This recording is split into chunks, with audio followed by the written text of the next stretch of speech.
Hey guys, welcome to the channel. It's me, Yami, here with one more session for you guys on solving the aptitude test paper for Reliance Foundation Scholarship. The sample paper available on the official website of Reliance, जिसको हम solve कर रहे हैं in two parts, and here we are with solving the second part of the numerical ability.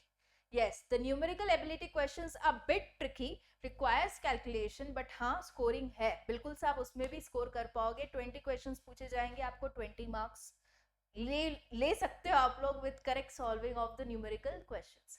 पहले जो 10 questions हैं in the earlier video I have solved it. If you guys have missed it out, I have the complete playlist ready in the description box below for you guys to have the complete practice for the aptitude test of Reliance. सही से practice करना, because practice is the only key of getting the highest of the scores possible to secure the scholarship worth rupees 2 lakhs. Yes, Reliance वाले इतनी बड़ी सी scholarship दे रहे, but they are making it very sure कि जो भी deserving candidate है उसी को ये स्कॉलरशिप दी जाए. इसलिए the reason is the mandatory aptitude test, जिसको देने के बाद अच्छे स्कोरिंग के बाद you will get your scholarship. Okay, बहुत ही ईजी है सिलेबस, टाइम भी अच्छा खासा दे रहे हैं, ऑनलाइन है, घर बैठे आप टेस्ट दे सकते हो. और भी क्या रूल्स है उसके भी वीडियो बन चुके हैं on our channel it's me Yami, जिसकी भी मैं लिंक अवेलेबल रखूंगी in the description box below for you guys. Practice test भी आ चुका है in the respective email IDs of the candidates. मैंने भी खुद रजिस्टर किया था, मुझे भी एक प्रैक्टिस टेस्ट का मेल आया था जिसको मैंने शोकेस किया in my earlier video. You can check out उस प्रैक्टिस टेस्ट में क्या करना है, किस तरीके का ध्यान रखना है, कैसे देना है. Everything into detail is discussed in that video. Surely do check it out if in case you have missed looking at that video. Okay, so आज हम start करेंगे with the aptitude test में the numerical part 11 to 20 questions of the sample paper. Okay, let's begin. Here we go with the very first question. There's a gun and a target which are how much? 500 meters apart. There's a gun, there's a target which is 500 meters apart. Okay, and you are standing at an equidistance from both. आप खड़े हो दोनों से ही equidistance, but line of fire से नहीं, आप कहीं पे मान लीजिए यहाँ पे खड़े हो. Okay, दोनों ही distance सेम है, x x. आपको दोनों दिख रहा है, गन भी दिख रहा है, टारगेट भी दिख रहा है. You are not in the line of the fire. आप बीच में खड़े रहोगे तो आप शायद आप ही शूट हो जाओ, right? You hear the sound of the target being hit exactly 4 seconds after you have heard the gun being fired. यहाँ से निकली एंड यहाँ पे शूट हुआ, उसमें 4 सेकेंड्स गए. तो find the speed of the bullet.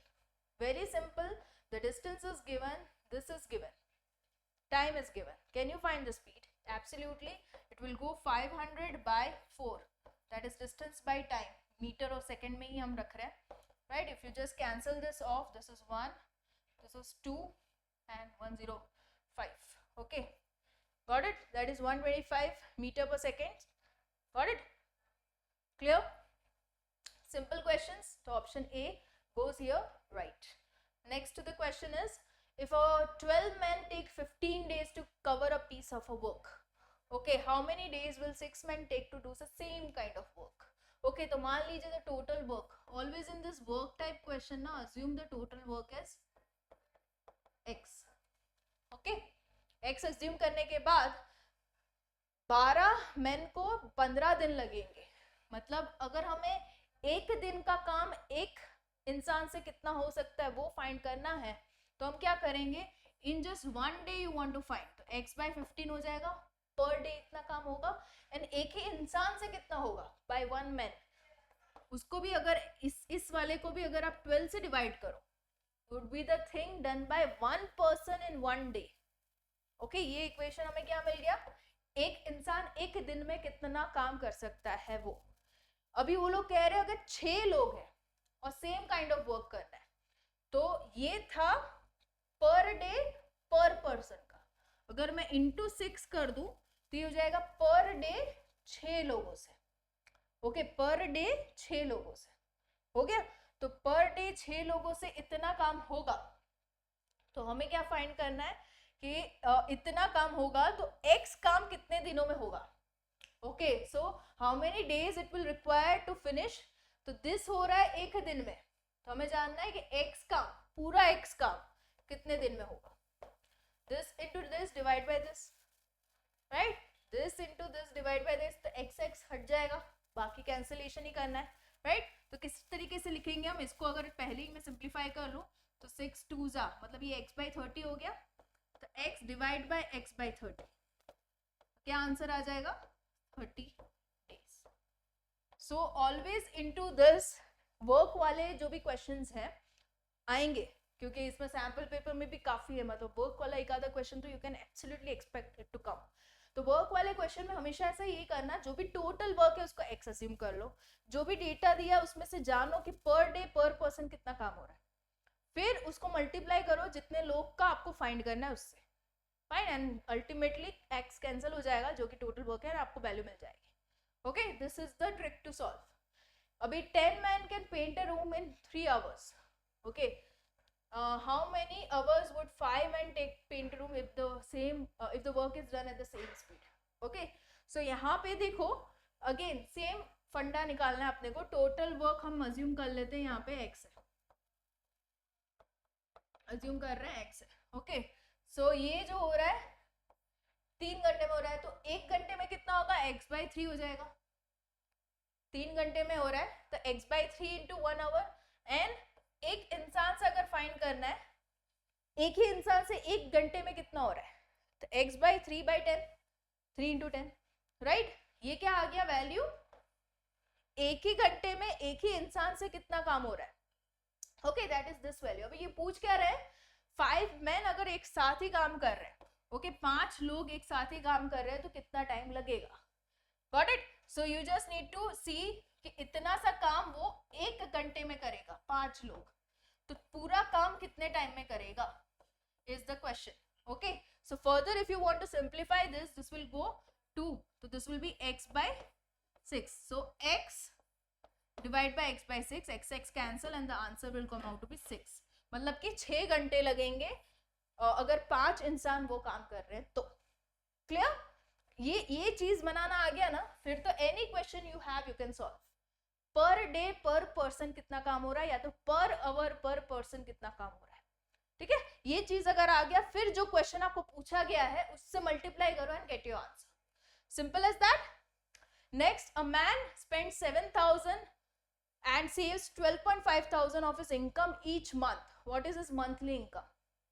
मतलब जितना उसने स्पेंड किया और जितना सेव किया, दोनों को अगर आप ऐड करोगे तो आपको टोटल इनकम मिल जाएगी, राइट। सो मान लीजिए टोटल इनकम x है, total income is how much x, सो 12.5%, मतलब क्या मैं उसको लिख सकती हूँ 0.125 of x is the savings. Okay, and he spending how much 7,000, दोनों का मिला के is x is the total income that includes savings plus spendings, right. दोनों का मिला के, the only unknown here is what, x। Can you get the answer? I leave this to you, okay? Take it as a comment homework, comment and give me the homework, do the homework and comment. Okay, in an examination 62% of the people passed, and if the number of people who failed is 342, find the number of people who wrote the examination. Again, total number को मैं assume कर रही हूँ x, fine, तो 62% of x मतलब 0.62 of x are the people who passed, and the one who failed उसका direct number हमें दे रखा है, that is 342, तो total number is x, the only unknown here is x. Can you solve, get me the answer? Absolutely yes. Okay, going to the next question in the list is, Mahir's salary increases by 12% every year, every 4 months if his salary in the beginning is 8,500, मतलब पहली साल ही उसकी salary कितनी होगी 0.12 of 8,500, right? This will be the first year salary increment, इतना होगा इसका। What would be his salary at the end of the year, मतलब ये कितनी 4 महीने में इंक्रीज हो रही है, राइट। 4 months में इतना, एक साल में कितने महीने होते हैं 12, तो 12/4 would be 3 times इंक्रीमेंट होगा उसका, कितना परसेंट 12%। तो पहला इतना, फिर इसका 12%, फिर उस जो नई वैल्यू आई उसका 12%, राइट। तो ये जो वैल्यू आई, सपोज ये वैल्यू जो आई है वो a है, राइट। इसको कैलकुलेट करना, a वैल्यू आएगी, ठीक है, और उसका उतना इंक्रीमेंट है, ओके, उसको 8,500 से ऐड करना तो a वैल्यू मिल जाएगी। अगेन a वैल्यू का 0.12% of a will give you b value, and again b value का 0.12%, okay, will give you the final value. Okay, I am again not calculating, leaving the calculation to you guys. Tell me the answer in the comment section. Okay, a man buys 20 items every quarter and his purchase increases by 12 in every following quarter. What is the total percentage in increase in item if he bought over the previous year? मतलब कि हर ही quarter में, हर ही 3 महीने he is increasing his purchase by 12. मतलब मान लीजिए पहले 3 महीने में, 3 months में उसने 20 लिया. ओके, तो दूसरे 3 महीने में he will have 32 purchases, 12 का increase. दूसरे 3 महीने में he will have how much? Furthermore 12 increase, मतलब कि 44 हो जाएगा, राइट? तो और एक महीना आएगा, right, to complete a year. Again will have 56 over here. तो पहले क्वार्टर में 20 का परचेस, लास्ट में 56 का परचेस. इसका आपको फाइंड करना है percentage increase, okay, over the previous year. तो यहाँ पे कहीं ना कहीं you do not have the data of the previous year. उसने कहाँ से स्टार्ट किया वो हमारे पास डेटा नहीं है, बट इंक्रीज इस तरीके से होगा. डेटा ना होने पे you won't be getting the sufficient answer, so it's none of the options. हमेशा से ध्यान रखना, data insufficient, none of this जैसे ऑप्शंस हो तो ज़्यादा टाइम उस क्वेश्चन में मत निकालना, क्योंकि ये एक ट्रिकी होता है क्वेश्चन जिसमें the intention is to kill the time for the candidate, ताकि वो बाकी के क्वेश्चन अटेम्प्ट ना कर पाए. स्मार्टली जो लोग कवर करेंगे एप्टीट्यूड वो देख लेंगे अगर ये ऑप्शंस हैं तो फिर ज़्यादा टाइम उसमें नहीं देना. ओके, हो सकता है नन ऑफ दिस ही आंसर हो जाए. नेगेटिव मार्किंग्स ऑफ कोर्स नहीं है, तो you can obviously go with none of this option. Okay, now या if a dice is thrown, E is the event that is number of appearings and multiple of 3, that is 3 and 6, and F is the event which is appearing number is even, that is 2, 4 and 6, even numbers, right? So now E and F event जो है वो क्या है, independent है, dependent है, या तो दोनों ही, या तो नन ऑफ दिस है. यहाँ पे भी नन ऑफ दिस है, तो ध्यान में रखना. ओके, बट इसका अगर इंडिपेंडेंट इवेंट है ना तो एक चीज सेटिस्फाई होगी, that is probability of A intersection B is equals to probability of A into probability of B. Now probability of A that is ये E वाली इवेंट. ओके, E और F भी लिख सकते हो आप ताकि क्लैरिटी हो जाए. मतलब यहाँ पे क्या होगा, मल्टीपल ऑफ 3, 3 and 6, तो इसकी प्रोबेबिलिटी क्या होगी, 2 outcomes out of the total 6 outcomes. यहाँ पे कितनी है probability, 3 outcome out of the 6 out. And A intersection B में क्या एक चीज आएगी, 6. Okay, just 1 number out of 6.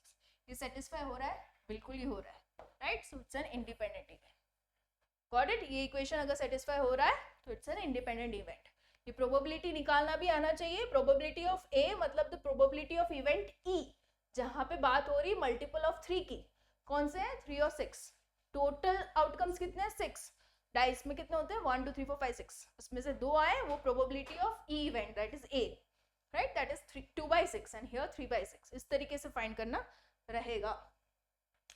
A bag contain 9 disc, okay, जिसमें से 4 जो है वो रेड है, 3 जो है वो ब्लू है, एंड 2 जो है वो येलो है. The discs are similar in shape and size, are drawn at random. एक डिस्क को निकाला, what will be the probability that it is either red or blue? Now total कितने हैं, 4 + 3 7 + 2 9, मतलब डिवाइडेड बाय 9 तो आ जाएगा. प्रोबेबिलिटी किसकी फाइंड करनी है, रेड और ब्लू की. रेड कितने हैं, 4, ब्लू कितने हैं, 3, मिला के कितना हो जाएगा, 7. So this is the probability. अगर पूछा होता कि रेड और येलो की प्रोबेबिलिटी कितना है, तो 4 + 6 4 + 2 इज इक्वल्स टू 6/9 हो जाता, राइट? अगर पूछा होता ब्लू और येलो की प्रोबेबिलिटी कितनी है, तो 3 + 2 दैट इज 5/9 हो जाता, right? This is the simple way of solving probability questions. Now ये भी समझ लो, there are 4 walls of a room. Room की लेंथ दी गई है हमें, ओके, रूम है जिसकी सभी डायमेंशंस को हमें यहाँ पे दे रखा है. I am trying to make a room for you guys. Okay, या सो डायमेंशंस आर 10 फीट की ये है लेंथ है, 8 की विड्थ है, और हाइट जो है वो 10 की है. इतना सा रूम है, और एक आता वॉल में there is a painting of 5/2 का डायमेंशन. तो उसमें हमें नहीं करना वॉल पेंट, बाकी सभी जगह वॉल पेंट करना है इस कॉस्ट पे.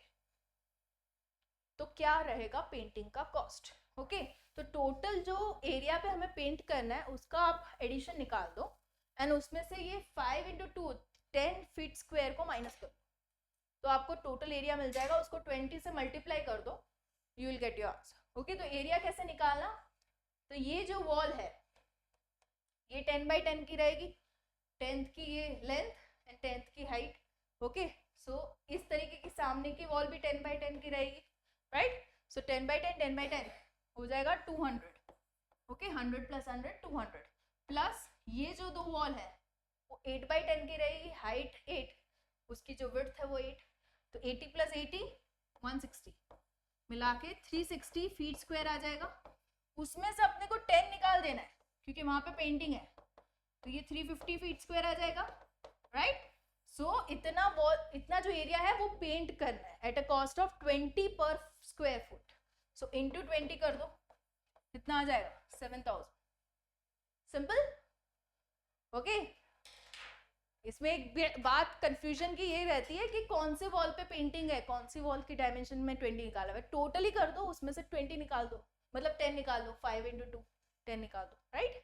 Simple. Hope this question helps you gain all the confidence and clarity on to how to solve such questions. I'll be coming up with more sessions to make sure you have the enough practice to secure the maximum of the marks at your capacity and secure the scholarship. All the best guys. Bye bye.